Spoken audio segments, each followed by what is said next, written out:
This is game number 3 of a best of 5 semi-final from the Vortex Championship Series.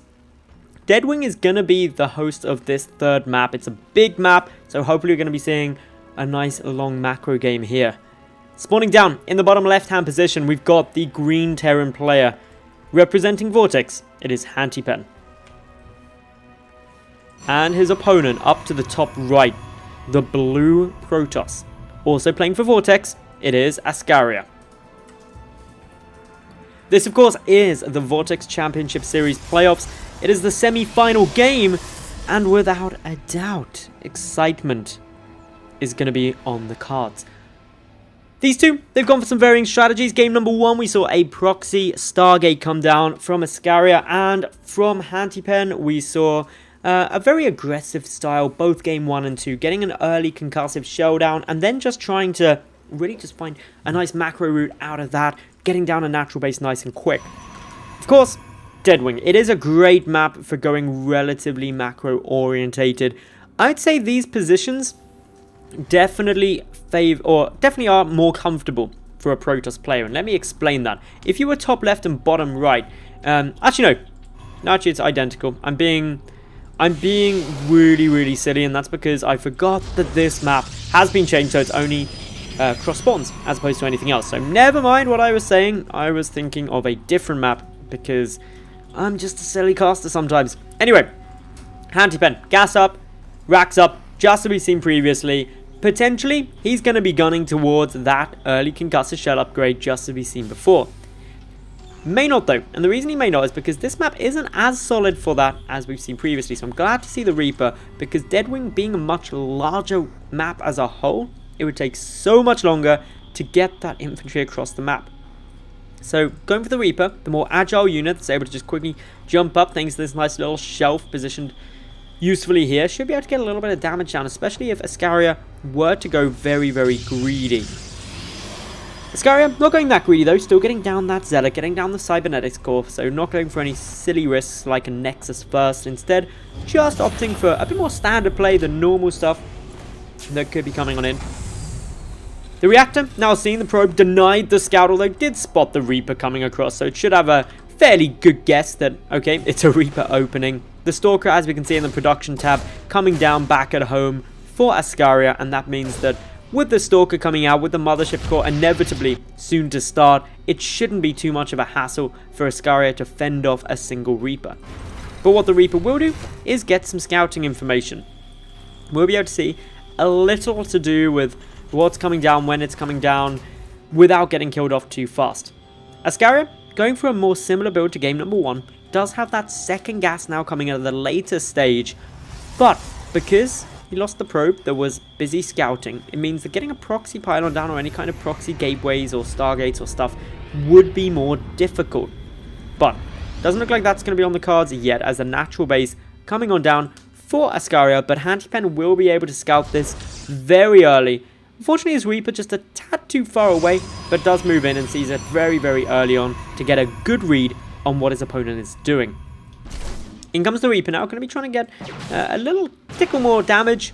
Won't be able to get any probes down. Should, oh no, doesn't quite manage to get out, so gets the scout but pays for it with his life.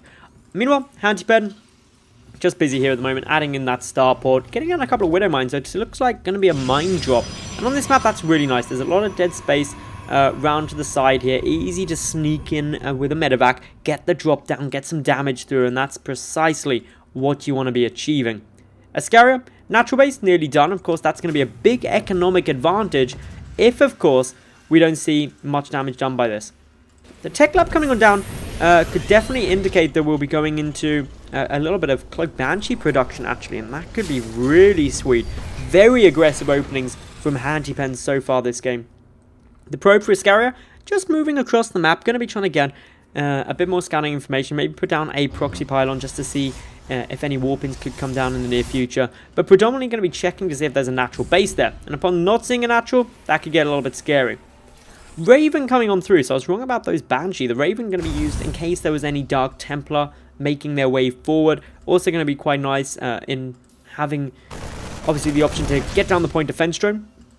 We've also got a tank on the way, so we don't often see tanks or at least any form of mech up against Protoss. It is viable if you get some Ghost down to take out shields specifically from the Immortals, but it's not the most common build that we see, so it'll be interesting to see how Hantypen tries to deal with that.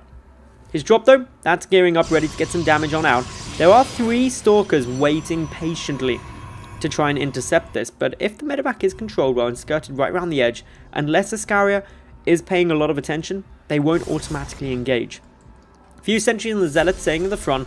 No sign of much tech really, other than this robotic facility as of yet for Askaria. The medevac waiting, gonna boost on forward. Will take a little bit of damage. Photon Overcharge comes on through. The Widowmine gonna try and burrow on up. Does manage to get the burrow down. That's a nice little move. Big hit. Will get 4 probe kills, but in exchange for the entire drop and the medevac. So in terms of resources lost, that wasn't an efficient trade, but it did get some worker damage. Probably not what Hantypen would have been hoping for. Hantypen, pulling a couple of SCVs, is going all in at this stage, or at least very heavily in at this stage. Big commitment, pulling those SCVs, no natural base, got to do a lot of damage. Has triggered the Photon Overcharge, and there is not yet enough energy for another one of the natural, although that's getting pretty close. Siege tank going to siege on up at the edge of this natural, going to start shelling away, trying to get a bit of damage through the SCVs, making sure it stays in a good position. The Marines, the Raven, moving on forward. The siege tank going to just start creeping its way in. Of course, gateway unit's going to struggle to deal with this. We've got a second tank also about to come and join this push. Quick little Photon Overcharge, getting a nice bit of damage down, actually. The point defense drone, able to stop the Photon Overcharge from dealing any damage. Very interesting way to use that point defense drone. Not something I think I've actually seen very often. Unfortunately, it's now out of energy. That means that Photon Overcharge is going to start getting a lot of damage. The tank will die quickly thanks to an Immortal coming on through.